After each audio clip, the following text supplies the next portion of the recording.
Bună ziua, oameni buni, și vin mai găsit la un nou vlog. Astăzi e ceva mai special. Este Revelionul, oameni buni. Este Revelionul. Și dacă vedeți voi acolo, cineva, bă, dă la și 48.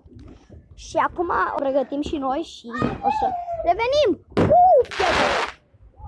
Ne pregătim și noi, imediat o să dăm.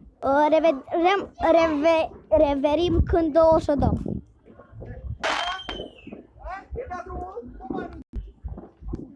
O să ne pregătim, oameni buni. Revelion fericit. Ce să vă urez altceva? Știu că eu o să îl postez pe 1, dar asta e. Asta este. Hai că revin.